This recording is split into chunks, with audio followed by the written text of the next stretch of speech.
My 11-year-old daughter and her friends are a bunch of murder hobos. Posted by u/rare_pattern 1989. My daughter is 11 years old and started watching Stranger Things on Netflix a while back because some of the kids in her class were talking about it. After seeing a few episodes, she came to me asking what Dungeons and Dragons really was. I am by no means an expert on the game. I've played maybe 4 sessions about 20 years ago. But I explained the basic concept to her, and she thought it sounded really cool. I found my old dice and gave them to her to mess around with. Last week, she asked if I could make a story for her and her friends to play. It sounded like a fun idea, so I obliged. Since it was Halloween, even though we don't really celebrate it in my country, I created a small Halloween campaign for the girls. In the interest of time, they had to be done in an afternoon, and I didn't have the time to browse through the entire rule set. I created simplified character sheets for them with a bunch of predefined skills and crafted an inventory for each of them with helpful items to tackle some challenges. I made a PowerPoint presentation with several images to help them visualize what was going on and where they were. I also prepared a handwritten scroll with their quest objective on it, burning the edges a bit to give it a cool look, all fun stuff. The quest itself was pretty simple. The town where the girls lived was cursed for Halloween, and if they didn't lift the curse before midnight, all the townspeople would turn into monsters. To prevent this, they needed to gather 3 ingredients from around the town and then head to the center of the haunted forest, where a witch would craft a spell to lift the curse. I had a lot of things prepared, but the one thing I didn't anticipate was how quickly my daughter and her 3 friends turned into murder hobos. The first ingredient they needed was a bag of candy. Walking around town, they found a kid who had just gone trick-or-treating. First, they asked him nicely to hand over his candy. Of course, the kid said no, so I imagined they might use some gold or intimidate him into giving it up. Instead, the girl playing the wizard noticed that I had written fireball under the spells category on her character sheet. Quietly, she asked if she could burn the kid. The other kids immediately asked, "Wait, can she?" I told them they could do whatever they imagined. So, they burned the kid and took his candy. My daughter, feeling a little remorse, explained that she took a tiny urn to carry his ashes.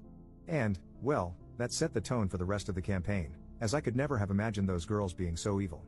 The second ingredient was a bottle of wine, so they went to the local tavern. They first tried to steal a bottle, but when the stealth check failed, they decided to jump the barkeep and kill him to take the wine. The third ingredient was a dragon's tooth, which they could find in the house of an orcish warrior on the outskirts of town. Instead of knocking on the door, their first instinct was to try and kick it down. My daughter rolled a 1 on that check, so I told her she lost 1 health point because she hurt her foot. Next, they decided to break the window and enter the house that way. Of course, the orc wasn't happy with adventurers breaking into her home and attacked them on sight. They cast a sleep spell on her, tied her up with the rope they had, and took the tooth. They also decided her armor and axe were cool, so they stripped her and looted her house, leaving a naked, tied-up orc behind. At the edge of the forest, they encountered a ghost.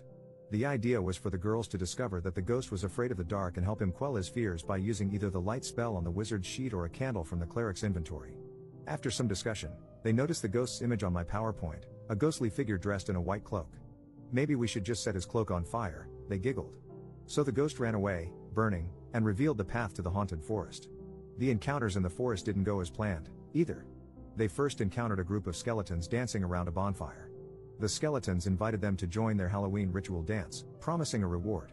I had prepared music for this encounter, a song my daughter often dances to, and the girls immediately got up from the table to perform the dance. After completing it, the skeletons showed them the path deeper into the forest. However, the rogue asked why they weren't getting a proper reward. When the skeletons explained that revealing the path was the reward, the girls didn't like the answer and decided to teach them a violent lesson. Where I underestimated their desire for murder, I overestimated their intelligence. They arrived at a pond, where a water spirit gave them a riddle. Solving it would earn them a magical medallion to open a portal later in their quest. The riddle's answer was river, and I gave them multiple hints, emphasizing the water spirit. They still didn't get it, and when they were about to resort to alternative solutions, my wife, who had been listening in, yelled, "It's a river, you idiots." They giggled and happily accepted the medallion. Next, they encountered a giant crow who wanted some candy to feed her chicks. Unwilling to share, the crow was added to their fatality list. Then, the mage and cleric got trapped in a giant spider web. A giant spider attacked, and the rogue tried to free her friends by throwing her dagger. Each throw was a skill check, and she accidentally hit the cleric instead of the web. An epic battle ensued, culminating in my daughter mounting the spider and choking it with a rope. I let her roll for it, but when she succeeded, I explained that spiders have book lungs and don't breathe like mammals, so her plan didn't work. It was still a cool idea, though. They took a beating but eventually won, proudly burning the spider's corpse and carrying its ashes in another urn. Finally, they reached the magical portal. The medallion lit up, revealing a rebus puzzle. The solution was a phrase from a popular song in our country.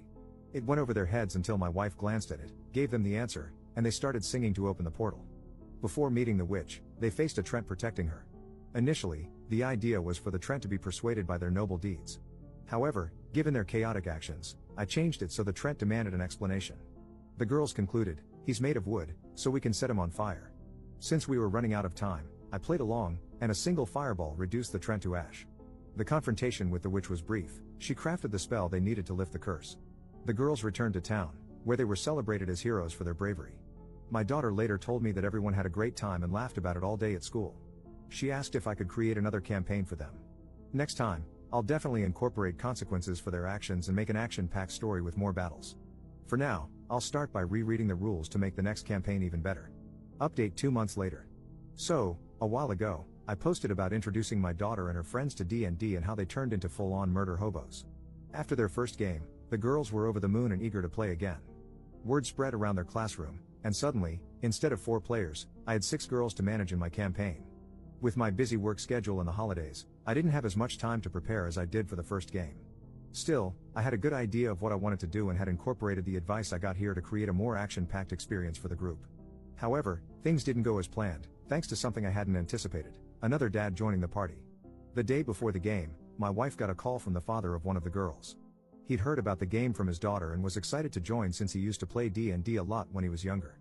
I already knew him from school drop-offs, but our interactions had always been lukewarm.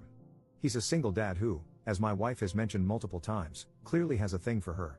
They work at the same company, and while he's not the type to act on it, he's shy and socially awkward in many ways. When I was younger, I was a huge geek, but marriage, kids, career growth, and new interests had watered that down over the years. While we're the same age, he's just as into geek culture as he was 20 years ago, and every conversation we've had revolves around the Minecraft world he's been building for years. Once the game started, he went into full hardcore role-playing mode and completely hijacked the session, much to the girls' dismay. I had prepared predefined character sheets and classes for the girls, complete with detailed explanations of their abilities, just like last time. The returning players started in the same inn where they'd previously murdered a boy on Halloween, with his mother now looking for him. They giggled about the situation, explaining it to the new girls. The plan was for the session to begin with a bar brawl against some drunken dwarves. Tensions were high, and some of the girls were already considering using a fireball, but the druid dad stepped in. He diffused the situation by charming the dwarves, buying them beer, passing all the charisma checks, and peacefully settling things. Since my plan had been for the girls to find a quest-related note on one of the dwarves' mangled bodies, I had to improvise and introduced a mailman to deliver the note instead. The note invited them to meet someone at a house near the old watermill, promising a great adventure and information about a hidden treasure.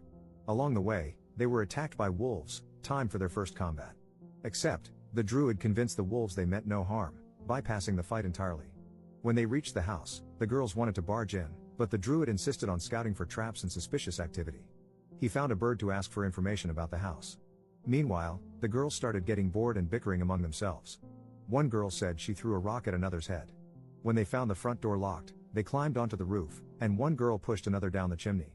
Inside, the druid took control again, methodically having the girls detect magic, traps, and hidden doors in every room. The slow pace frustrated the girls, who started losing interest. To make matters worse, when they fought among themselves, the druid gave a speech about teamwork. After painstakingly exploring the house, they found the book they were looking for. The next part of the journey involved crossing a hot wasteland, but instead of picking up the pace, the druid had them stockpile water and food for the trip.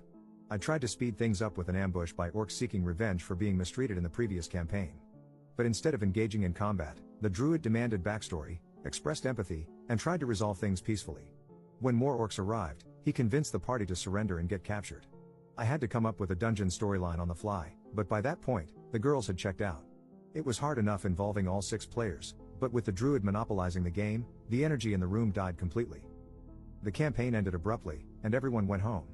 Unlike the first session, there was no laughter or excitement. My daughter didn't even mention the game afterward, which was a stark contrast to the last time. I suspect that the druid dad inadvertently killed their interest in role-playing games altogether. What the girls wanted was a fun, action-packed adventure of kicking tail and taking names, but his complex role-playing and methodical gameplay completely derailed the experience. Op in the comments. I am just going to check with my daughter and see what she wants to do. With any other dad, it wouldn't have been much of an issue. You grab a beer out of the fridge during the toilet break, and it's solved in 30 seconds. I have never had any type of meaningful conversation with this guy, and unfortunately, out of all the girls at the table, can you guess which one has been best friends with mine for practically all their lives? I also don't want to be the one who accidentally causes a rift between those two.